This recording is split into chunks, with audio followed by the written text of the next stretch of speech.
This is called Batman versus Captain Babaganoush.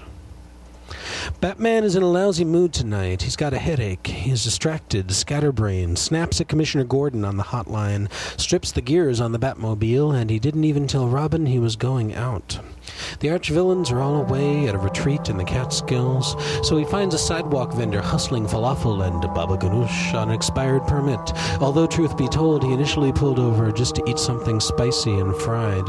And he can't exactly beat up the guy for such a twee offense, but it all comes out anyway, so he stands there yelling at the poor guy, who is, naturally, at the point of wetting himself.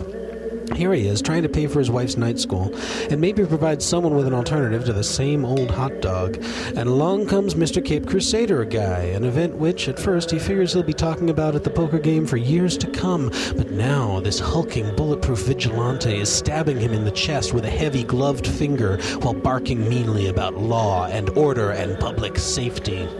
Pedestrians start to gather and gawk and stare, and Captain Falafel begins to shudder and cry, thinking of how when word gets around, nobody will even buy a can of soda from him or a bag of chips. He stammers and tries to explain he was going to renew the license. Of course he was, but he was just waiting until after Christmas. Batman will hear no excuses. The Dark Knight isn't a great listener even on a good night. He just wants to identify the present problem and nail the culprit, and he is certainly nailing Captain Falafel tonight. Captain Falafel is sobbing and babbling, trying to downplay this neighborhood spectacle while not looking at Batman's scowling, sneering, cowled face. In a desperate, inane gesture he could never explain, he ladles out hummus into a little plastic bowl and, with a trembling, sniffling smile, tries to push it into the hero's hands. "Hummus," he mused. "Very good. Try. Best hummus." The Cape Crusader's legendary combat reflexes strike it aside. The bowl goes flying, and Captain Falafel looks up in horror to see the bowl cracked on the sidewalk and his father's recipe for hummus splashed all over the window of the barber shop where he gets his hair cut. Fortunately, it's late and they're closed, but now the walls of the community are stained from the night Batman took on Captain Falafel and made him cry. Batman is starting to shake too as he gets back in the Batmobile, catching his cape in the door, and Captain Falafel is pushing his squeaky cart away as fast as he can. And Batman's thinking, wow, I nearly lost it with that poor schmuck. And why? The crime scene's not that bad this month. Everyone says Gotham's safer than it's ever been, and they owe it all to him, they say. He's in great shape for a man his age, although the utility belt's been feeling just a little bit snug lately. No, as he begins to calm down, leaving the city's quiet streets behind, but not heading for the Batcave just yet. He knows it's not Batman who just humiliated a helpless stranger. It was Bruce. It was all Bruce.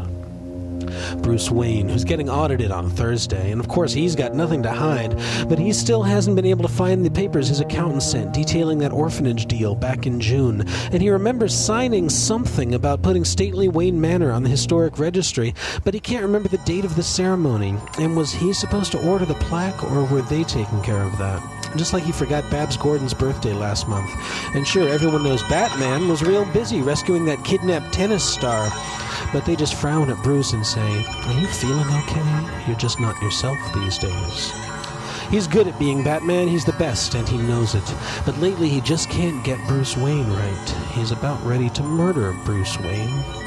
Bruce with his boardroom meetings, his check writing, his benefits. Bruce in his comfy tuxedos. Bruce who, these days, can't even focus long enough to read a whole magazine article before bed. Bruce who started smoking again, and then there's the insomnia. Bruce who's frankly been dropping the ball a lot lately, leaving poor Alfred to pick up the slack. Poor Alfred should have picked up a card or something for him. Or maybe a bottle of that sherry he likes, instead of browbeating that schlemiel with the rusty pushcart. Batman steers into the Batcave's secret entrance and sighs, because coming home this way always reminds him just how much he needs Bruce. Meanwhile, in Gotham's seedy warehouse district, Captain Falafel chains up his cart with cold, shaking fingers, wondering what he'll tell his wife, and wishing he could be like Batman and go around in a fancy car, doing and saying anything at all. It would be so easy. Nobody knows where Batman gets his hair cut.